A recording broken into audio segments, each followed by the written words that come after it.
Welcome, everybody. I'm here with Duncan Müller. We're going to have a conversation about his ORSC journey, Organization Relationship Systems Coach Training journey. Welcome, Duncan. Hello, Nairy. Thank you. Thank you for having me here. Gosh, it's such a privilege to share my journey. I mean, what an honor. Thank you very much.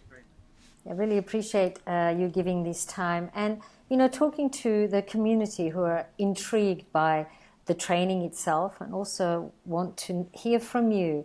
How are you using the training, the tools and the skills that you learn on the ORSC curriculum, and how it supported you in your career, in your personal life, in any other way? Thank you, Nairy. ORSC, I think it's fair to say, has changed my life quite considerably. It's changed my career path. My whole career has changed significantly because of ORSC, and my relationships have improved. In my life, I'm a lot more conscious about how I am in relationship, and how I have a lot more awareness of how I'm showing up in that relationship. So my journey, I've been in marketing communications for. Actually, I'm going to start with my life purpose, because Mr. Simon Sinek always says, start with your purpose. So my purpose is to unlock the potential of leaders and teams so that they can create the world they imagine. And this is really important to me, because it's about working with people to move them forward in a way that, in a direction that they want to go in. I do a lot of work in different sectors. So I do quite a bit of work in the creative sector, financial services. I've worked in Her Majesty's prisons, which was fascinating systemic work with I think up to about 100 people at one point in the room, where we had, people shouting, and there was tension sometimes.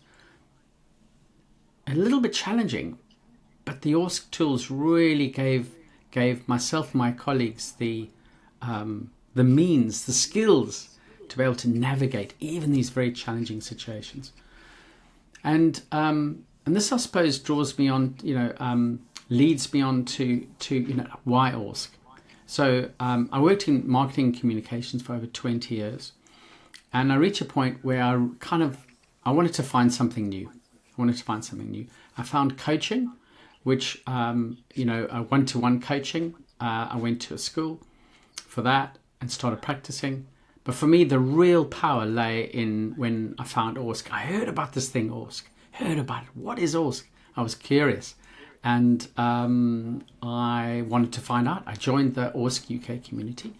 I met Nairy then, which is some years back. And I started the ORSC training. And this is when everything, it felt like it's like the planets aligned. I knew I had some tools that I could use in corporates. I knew I had lots of skills. I was now able to effectively enter a system, a team, and work with them. And I felt a lot more confident, and I kind of knew what I was doing. One of the things, like I said a moment ago, one of the things I love about working with systems is that you don't know what's going to happen. So yes, there's an element of that with one-to-one coaching. But when you're working with a system and someone maybe gets a bit angry or walks out the room, maybe even in tears, ORSC gives me the tools, gives others the tools to be able to really hold that with skill, deep skill.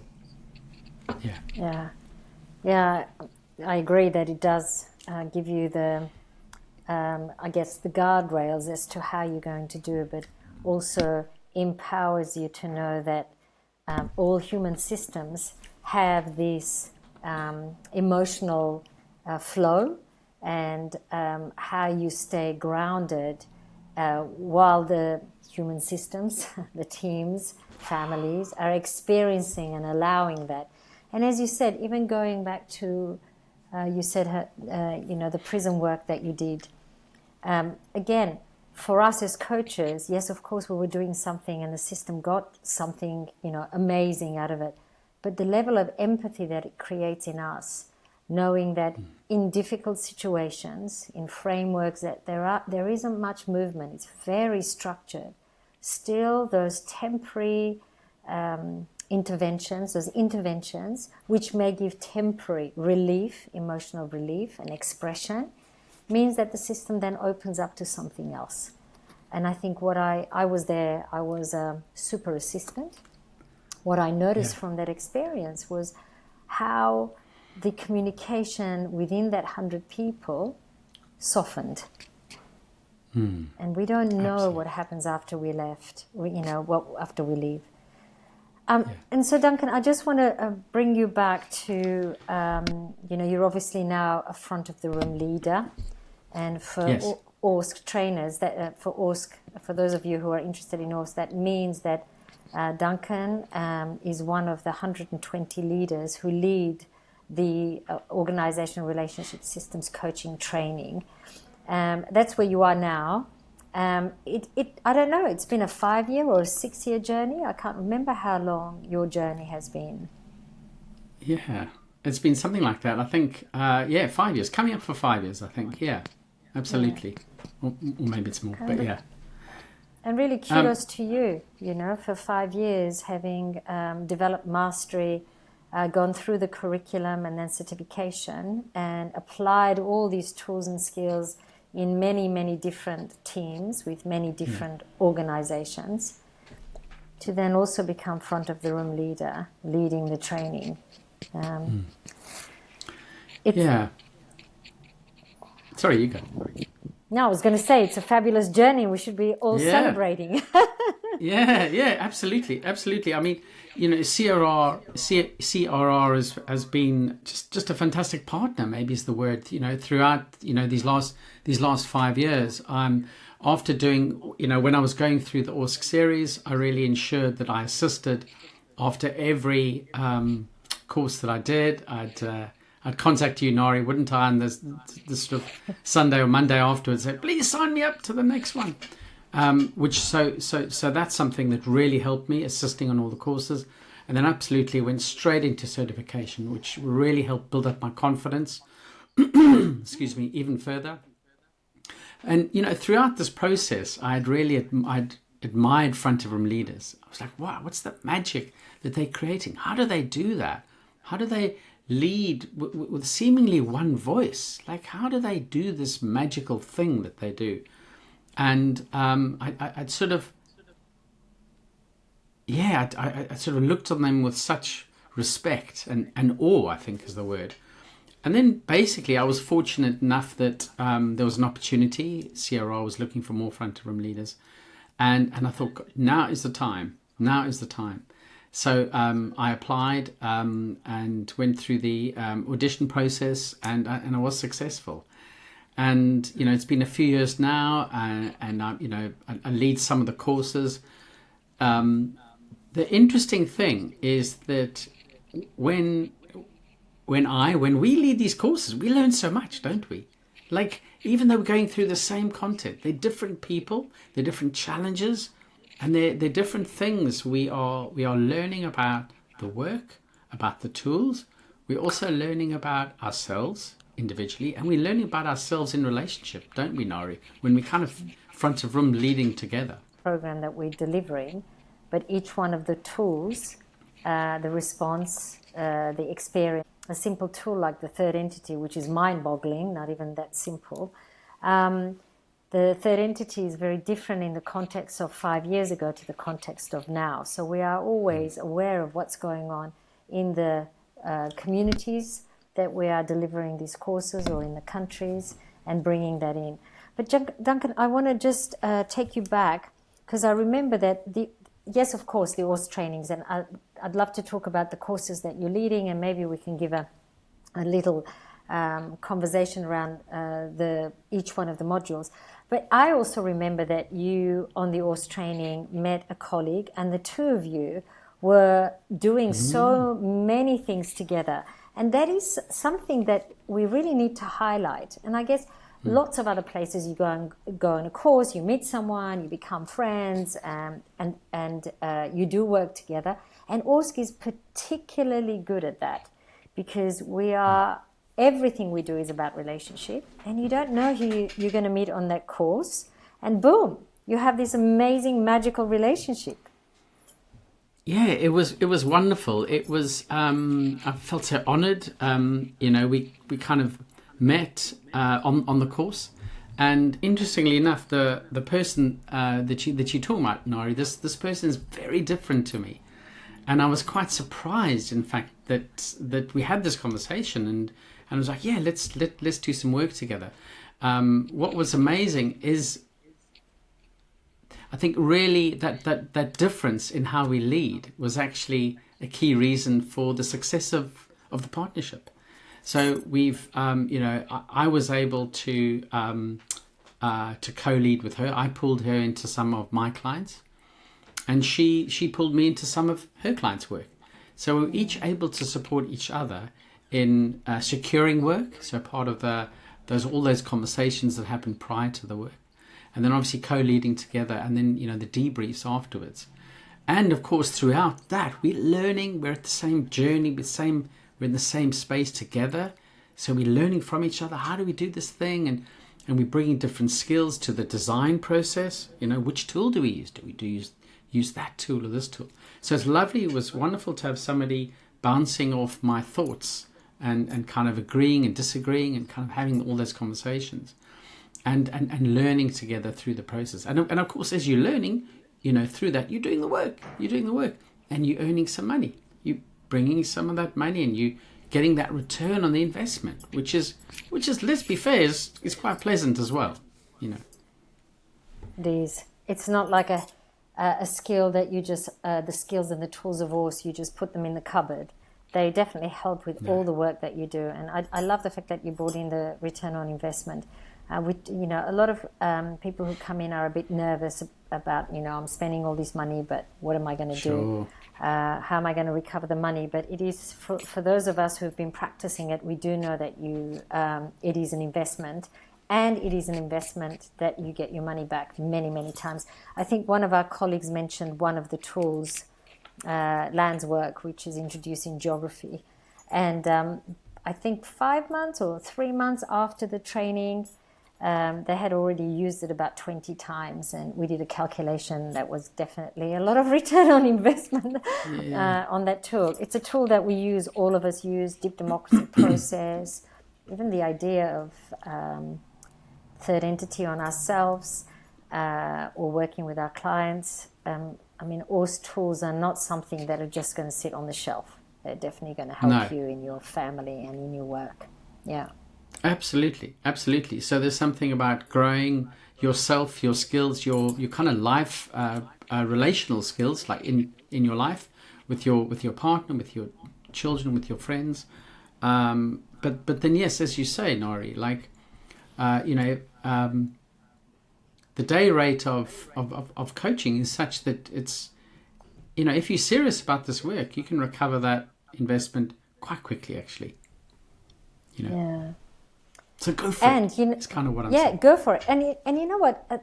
Literally, at the moment, the world really needs our work. And again, it's not only in the context of the big global issues like diversity, equity, and inclusion, climate change issues, or sustainability, current political crisis, mental health, all sorts of things, that we are grappling with in the world.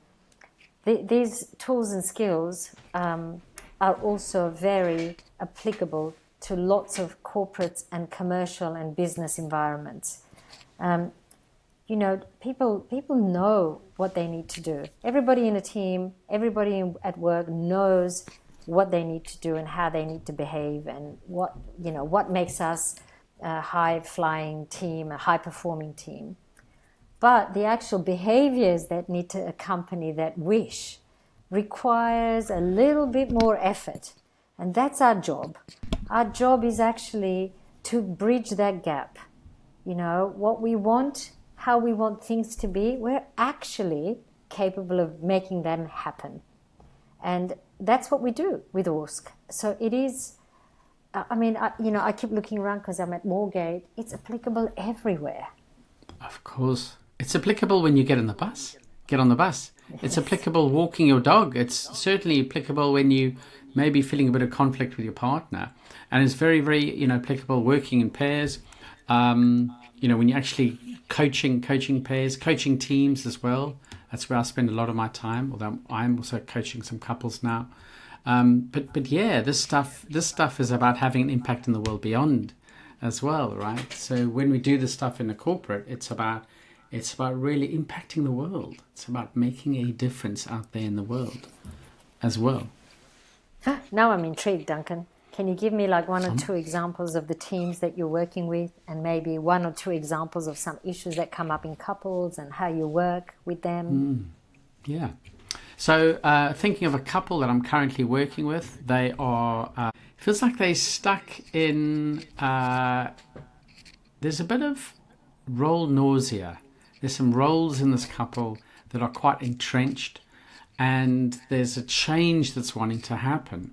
And actually ORSC has been especially wonderful, because I've been helping them understand that it's really helpful for them to understand what's going on in their relationship. So they're currently operating from a place of blame and like, she must do that, and he must do this and he must do this.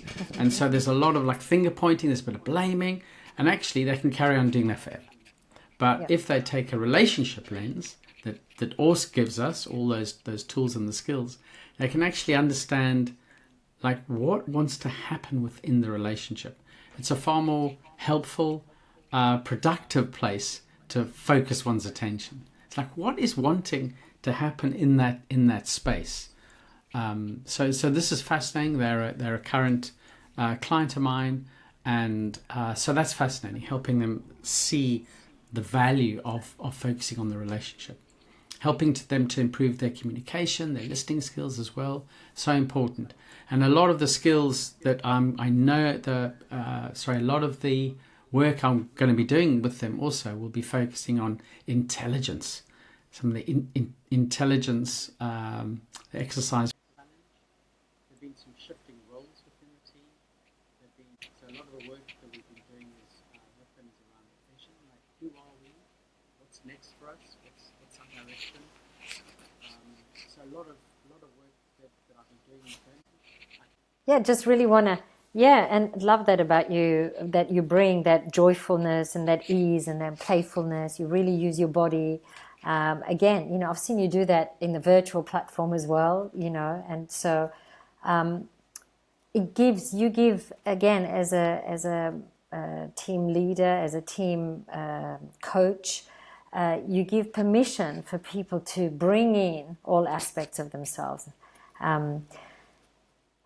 Duncan, I know that you were in the creative industry before, and if you could look back in time, when you were very senior in that industry, how would ORSC have helped you? Where are they going? Yeah, it's true, isn't it, that the 3 levels of reality to go in, and if people are stuck in the consensus reality and they want to know how much money is it going to cost, how quickly you can do it, when can you do it, to bring them down a little bit about the dream behind what it is that they actually want. Because, I got that just the other day, somebody wanting a performing team. They're actually very high performing, but obviously there's more demands on growth and faster returns, and they wanted extra bit of it. And when you look at it, the team leader, he needed to report on numbers, and so he was very consensus reality about what are you doing with your time, how are we going to hit the targets. And there wasn't much time at all for the team to just be and dream and have a conversation, because it was like push. It is true that ORSC gives you that quick, immediate way of knowing where the team is, and you don't really have to do much, even just stopping for a moment and creating a space of saying, imagine if we did reach that. So we've reached that target, there is no pressure. What are we doing now? Just shifts the whole energy. It's great, isn't it? We look back and we think, if only we had ORSC, life would have been so different. Yeah, actually one of our colleagues was using an example of the informal constellation, the tool that you introduced in the introductory module, that she used it with a group of scouts, and they found a solution as to 10-year-olds or something. They found their own solution about what they wanted to do for fundraising. Like, isn't that amazing? And they just loved doing the informal constellation. And all of us can have so much fun. We get really scared, you know, going in front of a team and thinking, oh my God, they're adults and we shouldn't be doing this, we shouldn't be doing that. But, you know, fancy having the permission to just try and look at a problem in a different way. And so, Duncan, final question. When people meet you, how do you introduce yourself? Like, what do you say about yourself? You know, when I started this career, at first I felt a bit, then of course I really, now I honor sometimes. And then I'll always maybe share examples. Yeah, I mean, you have had 20 years corporate experience. You've also, you know, born in South Africa, but live in the UK. I know that you also spend time other countries. That again adds to the perspectives that you bring. And you are also a systems coach, individual coach, couples coach, team coach. You work as an associate, as an independent. I think that's the texture, isn't it, of all the roles that you occupy. And, of course, front of the room leader. It's certainly a long time. Yeah. Front of the room leader that does this work. So for us, it's the training aspect of it is one aspect of our role, but we really are all practitioners practicing the tools and the skills. So we bring real life application of where it's worked. So thank you so much, Duncan. And and see you again.